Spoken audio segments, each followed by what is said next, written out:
Not a lot of shows get such a good finale that wraps up so much. Well, yeah, you know, we just saw with Game of Thrones, and, you know, it's hard. It's really difficult, and you're never going to please everybody, that's for sure. But if you can come out of it yourself feeling fulfilled, I think that's a big part of it. Mad Men. It's kind of a career-defining moment for me. It was a very difficult part to get.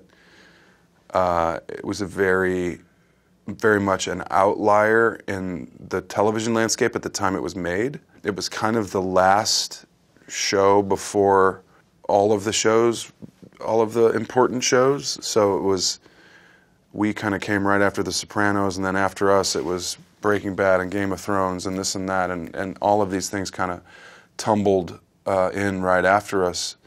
So it was a really exciting time to be on TV. The streaming revolution hadn't quite hit yet, so there wasn't this like tidal wave of content to deal with.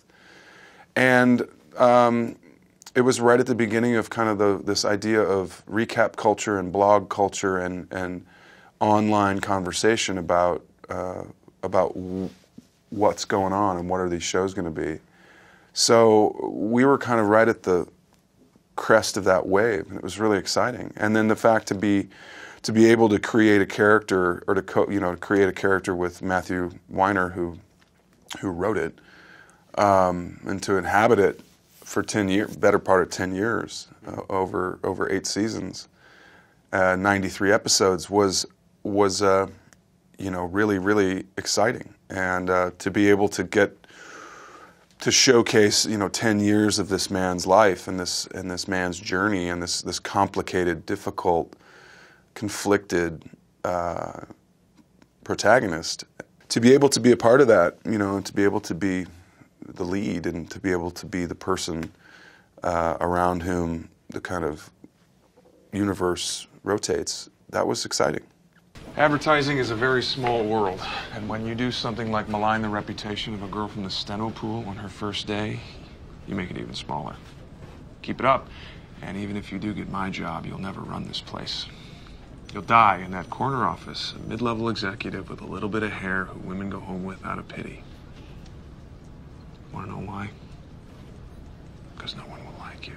The first episode, I just remember having a fantastic time shooting. We shot it in New York over the course of 10 or 11 days, and it was really hard work. We all of us didn't really know what the future of this was going to be. It was all possibility, and it was all potential, and we all just wanted it to be really good because we all really liked it. But we obviously have very different ideas. Yes, like the customer is always right. Gentlemen, I really thought you could do better than this. Sterling Cooper has a reputation for being innovative. Miss, you are way out of line. John, please. Let's not get emotional here. There's no reason we can't talk this out. And then I'd flash to the middle and say there's an episode called The Suitcase, where Don and Peggy really have kind of their own little back and forth, which I thought was really fun to make, but also really challenging. What's wrong? Elevator up? I think I just broke up with Mark. Oh. Really? I think so. So go home. Nope. I'm ready to work. You win, again.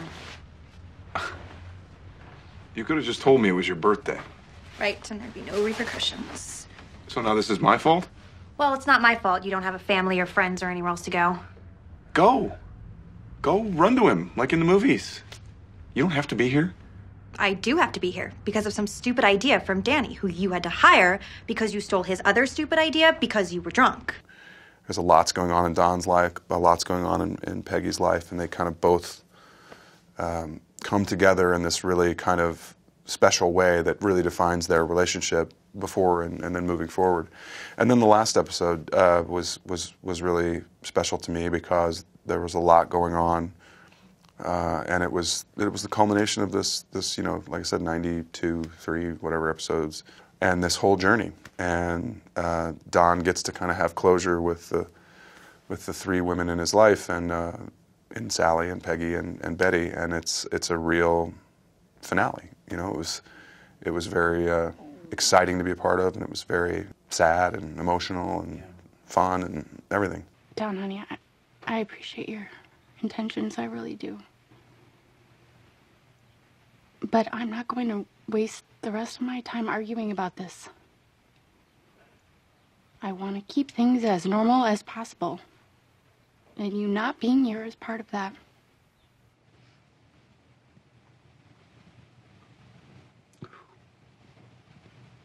Birdie.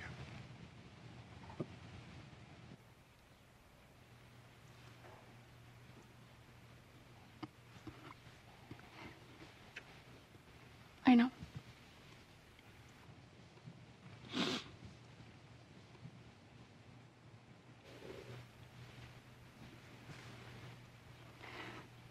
I have to go.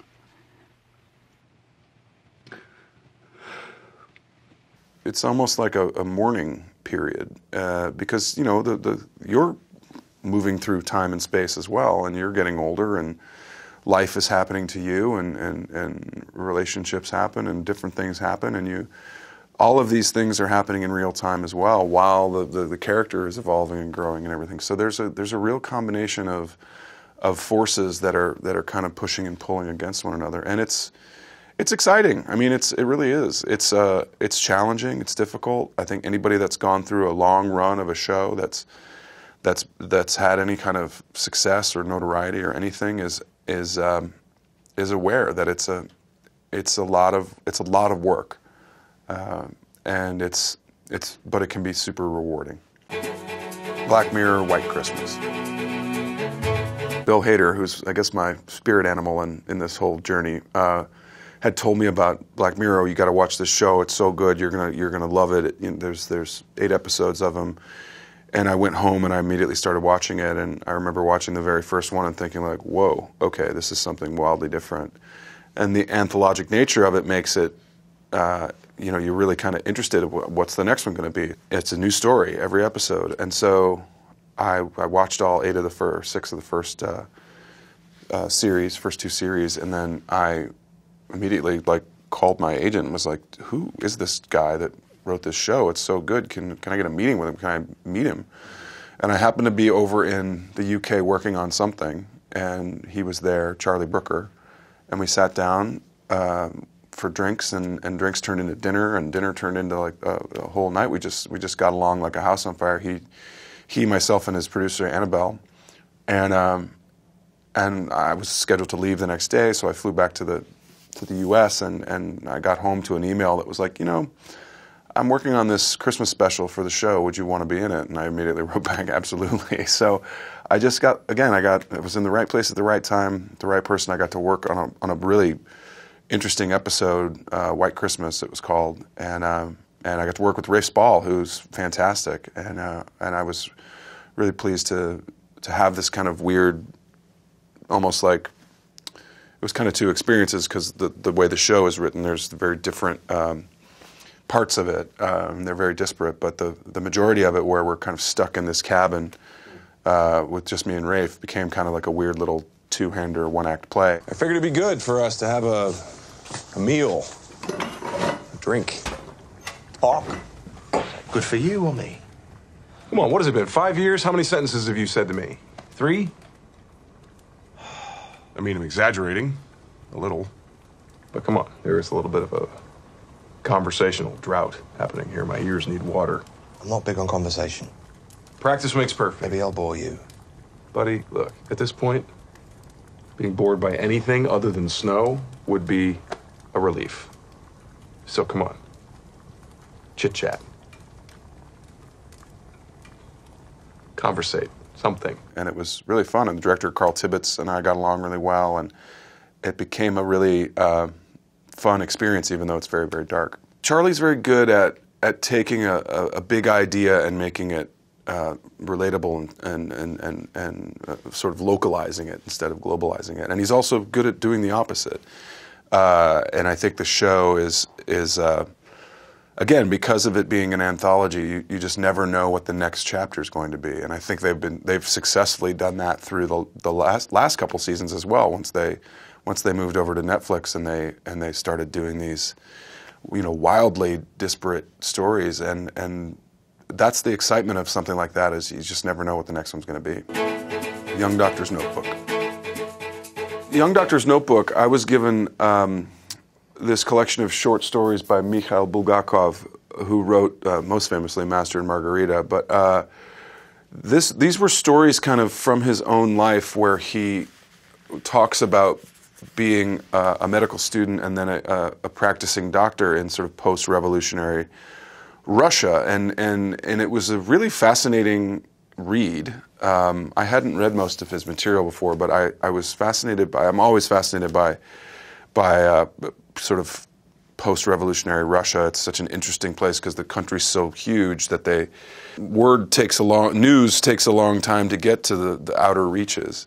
And that was the case with the young doctor in this case, that the revolution was happening, and he very much felt like he was not a part of it. He was in this very rural, kind of isolated part of Russia where they were still very, farmers and miners and things like that. So it was an interesting kind of juxtaposition of the kind of spirit of youth wanting to be part of this huge moment of change, and then also just having to deal with the isolation and loneliness of being stuck in the middle of nowhere. It certainly wasn't my idea, but the writers had this really great idea to kind of go back and forth between the doctor as a older person remembering this, and the person who wrote all this down and telling all these stories, and then the young version who is experiencing them all.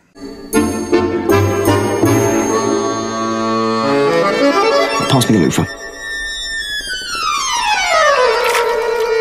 We thought it would be interesting to have, two different people playing, instead of doing kind of a Freaky Friday kind of thing, to have two different people playing it. And we just happened to go to Dan Radcliffe, who was a big Bulgakov fan, it turns out, and he jumped at the chance to do it, and we had some incredible writers come up with some really darkly humorous, edgy, kind of fun stories. Part of my pitch to Dan when we talked about making the show, I said, if anybody knows anything about being known for being one person, it's me, and I know that can be great sometimes, and I know it can be kind of a bummer sometimes because some people can't see past that. And I said, this is an opportunity to do something way outside of the box. And I had known that Dan was a risk taker. He had done some fantastic stage stuff, and I knew just from his movie choices, doesn't really have to work anymore. He's got more money than anybody. He's doing fine. But it's one of those things where he chooses these things that push him as an artist. And I think his post Harry Potter kind of career has established him as a he's not handcuffed by that anymore. 30 Rock. Dr. Drew BAIRD. The funny thing about Dr. Drew was as the episodes went on and as his character arc went on and on further, he just became more and more absurd. I have had conversations with Tina Fey and Robert Carlock, who created the show and the character, and I said, when we started this whole thing, I was a sort of a functioning member of society. I had a daughter. I had, kind of a life. Hey, you really look nice today. Thank you. Do you know her? No, I don't think so.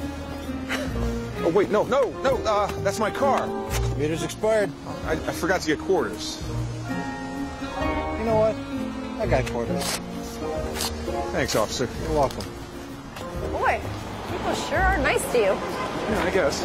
Excuse me, I'm Calvin Klein, and I think you should be my next underwear model. Whoa, thanks. And we've gotten to a place where I've lost both of my hands because I waved to someone from a helicopter. Like, I've got hooks for hands, like I've got old-timey, like, pirate hooks for hands. And now I just, oh my God. What? Oh, my hooks. I'm just so comfortable with them that... Oops. Oh, not again. I said, when did we make this left turn? And they were like, oh, don't worry about it, it's funny. And, I mean, I've I've gone a long way with just trusting people like Tina and Robert and putting myself in their hands for better or for worse, and it's almost always been for the better, especially from a comedic standpoint. There are few people funnier than those two when you get them together. So it was a great opportunity to play a real, true moron with the best of intentions. Liz Lemon, I was just thinking about you the other day. Really? Yeah, I saw this gorgeous woman putting glasses on her daughter's Mrs. Potato Head. The why is not important. Can we talk? Sure. You have to make a choice to either kind of lean into that cluelessness or sort of be standoffish toward it. And I think the best way to do that is to just totally lean in and commit. I mean, that's acting 101, really. But it's also just funnier if this person that everyone else can see is having this experience, has no cognizance of it. I was helicoptering into Zimbabwe when I thought I saw somebody that I knew. So I waved from the helicopter, which it turns out is a big no-no, and the rotor took my right hand clean off. And it turns out the person I was waving to was not my old football coach. Of course not. You were in Zimbabwe. Well, it looked just like a black version of him. What about the other hand? Oh, well, to celebrate my return from Africa, my cousin and I bought a bunch of fireworks. You know what? This was a bad idea. I should just go. What? You're too good for me now that I have pirate hook hands? It just works on a comic level, especially in the world that 30 Rock has established, this sort of heightened reality where, you know, these characters are kind of bouncing through and bouncing off of each other, and everybody's a little bit elevated. It really works in that respect. My favorite things to do on 30 Rock were the live episodes. I was fortunate enough to get to do a couple of those. I'm being told that Commander James Lovell... Honey, you have a dynamite shape, but you're going to have to shut up and let a man tell us what's happening. Now, is your father or a policeman nearby? I got to play David Brinkley, and then I got to play my guy, and it was just really so silly and so fun. And they, you know, again, they just went for it. They didn't have to do a live episode. It was a lot of like moving parts to get to be able to do that, but they really wanted to, and everybody kind of got on board with it and really pitched in, and it became a thing. So it was really exciting. Unbreakable, Kimmy, Schmidt. The Reverend Richard Wayne, Gary Wayne. That name pretty much tells you all you need to know about it, but his alter ego, DJ Slizzard, is the other thing you probably should know. When Tina and Robert, again, I put myself in their hands and just trusted them to make what could be a very wildly inappropriate, not funny situation. Somehow they made it funny and relatable in some weird way. And again, because my character was so over the top and ridiculous, I think that took a lot of the stink off of what could be a really weirdly exploitative situation and relationship. But again, that's their talent as a writing and creative team to kind of walk that tonal balance. Hey, Mr. Trump. My name is Richard Wayne, and I want to be the next Your Apprentice. Let's see, I started my first company when I was only 14 years old. The bottom line is that I'm a genius, and I'm super good at clients. My company name would be ISIS. Reverend, remind me, what was the date of the apocalypse again? June 6, 2006, at 6:66 p.m. Again, another in a series of the sort of clueless buffoons that I've played. He was particularly fun to play just because he was so over the top and ridiculous, and so unaware of his cluelessness that there was a lot of comic ore to be mined. Ellie was my student back when she was 15 years old. She was in 9th grade. I had a couple really great students that ended up going places, and Ellie was one of them. This is the second time I've worked with Ellie. The first time was on Bridesmaids, and you know, I was as pleased as anybody can be and as proud as anybody can be of Ellie's success, because she works really hard for it and she deserves it. But yeah, playing that guy has been has been really fun, and I'll get a chance to do it again because they're making a feature for Kimmy Schmidt. It'll be an interactive, choose your own adventure kind of a situation. Bridesmaids. The trifecta in the canon of idiots that I've played. That came about because I had hosted SNL 2008, 2009, and Kristen Wiig was still on the show then. And she said, I wrote this movie, me and my friend Annie wrote this movie, you have to be in it, you have to be in it. And I was like, I'd love to be in it, I'd love to do anything that you're in because I think you're a genius. And she goes, okay, well, we haven't really written your part yet, but we're going to figure it out. Okay, cool. And then she kind of said, okay, we figured it out, are you available, blah, blah, blah, this and that. And we kind of had to shoehorn it in between, on the weekends of Mad Men and all this other nonsense. So I basically only shot 2 or 3 days on that whole movie, but they were fun scenes. It was just the ridiculousness of it. There's some clips of outtakes where Kristen and I can barely keep a straight face. Can George Glass do this to you? Bing bong. Don't laugh. Sorry. Bing bong. I think that was probably the thing that people saw me be funny, the thing that the most people saw me be funny in. Like I said, I had hosted SNL and I had been on 30 Rock and I had been around funny before, and I think that was the first time I got to kind of, instead of just be funny adjacent, I got to kind of be funny on my own. But it's all because of Kristen, and Annie Mumolo and Paul Feig, who I'd worked with he had directed Mad Men before. So it was really nice to be comedy comes from being in a relatively, comfortable environment too. I think it makes it a lot easier when you're not having to look over your shoulder and be like, was that funny? Am I offending somebody? So that was, that was for me, obviously very, very comfortable. Boom! What's up, fuck buddy? Call for some roadside assistance?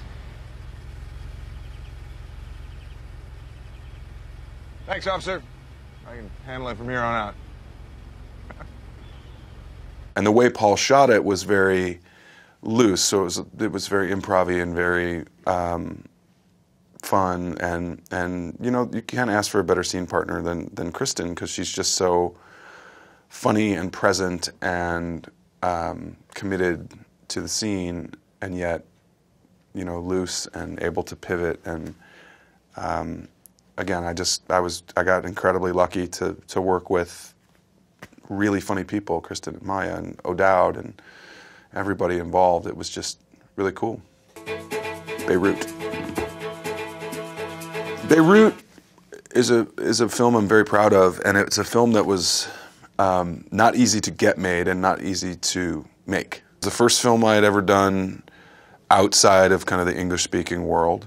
We shot, I think, over about 36 days in Morocco, doubling for Beirut, because we couldn't get insurance to shoot in Beirut. And honestly, Beirut now doesn't look enough like Beirut in the period we were telling the story in the 70s and 80s. We were fortunate enough to find a bunch of places in Morocco that looked close enough and doubled close enough, and we could get insurance to shoot there.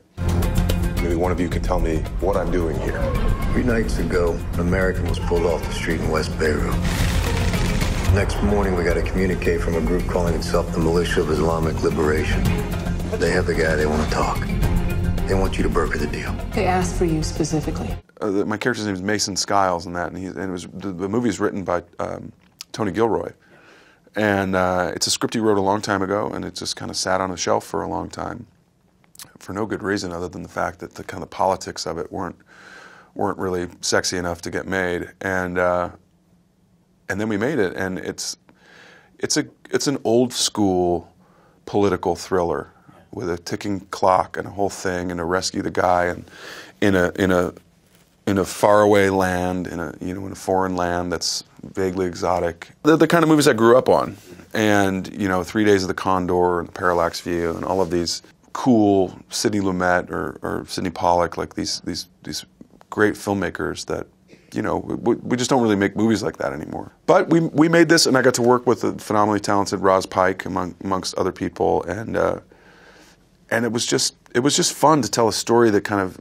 exists in history. It's not a true story, but it's kind of based on true events, and it tells the story of like kind of how we got to where we are now obliquely. So that part was really fun to be the kind of the driving force behind that, and I had a fantastic time doing it.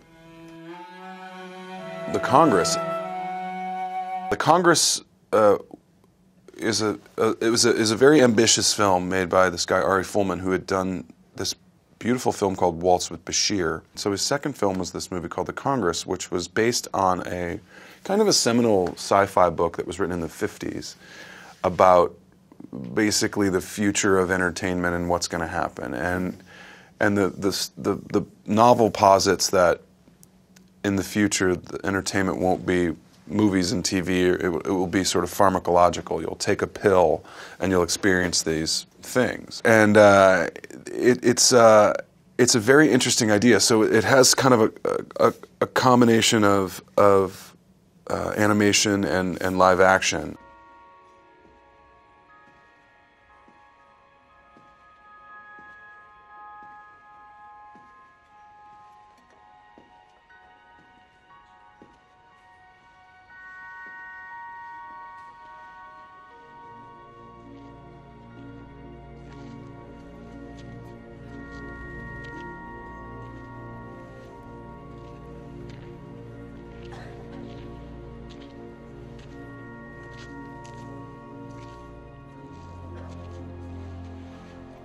It was a very ambitious film, and the story in and of itself is very cool. And I got to work with Robin Wright, who I really love, and to this day think is one of the coolest. So yeah, it was a fun project to work on, and it was a strange project to work on, and not a lot of people saw it, but it was one of those awesome experiences. If you get a chance, read the novel. The novel's actually quite interesting, especially and really relevant for something written 60 some odd years ago. I mean, it's very interesting. Good Omens. With Good Omens, I had the good fortune of meeting Neil Gaiman at a sort of a social event, like 2014 or so, when I think the idea of adapting this into something was percolating. And about 3 years later, he emailed me and said, "Would you ever want to be a part of this?" And I said, "Absolutely." And he said, "Okay, well, I have this idea. I'm going to expand this character that wasn't really in the novel, but if I did, would you do it?" "Yes, of course." And then when he sent me the scripts and I read it, I was like, "Oh, this is going to be great." So I was just lucky enough to meet the guy who I was a fan of.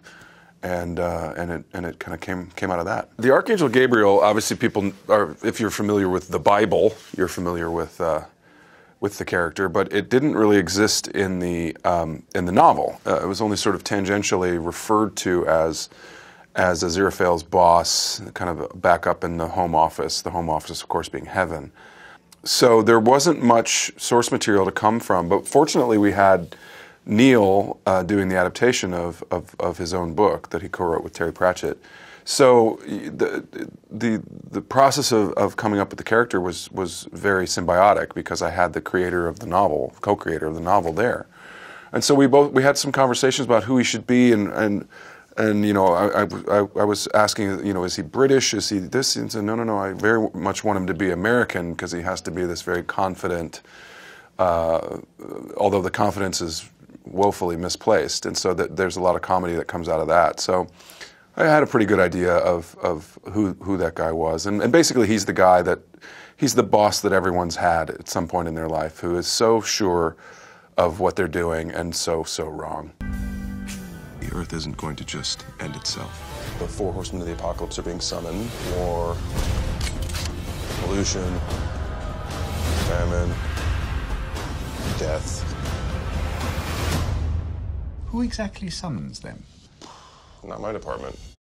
I didn't base it on any particular bosses I had, but I could certainly come up with a few who will remain nameless. But I think that's what resonates for people when they see it, and they kind of understand, oh, that's that guy. I've been fortunate enough to work over in the UK on various and sundry projects from Black Mirror to Young Doctor's Notebook to what have you, and now this. I don't know. I like being over there. I've got a lot of friends over there, and you know, kind of.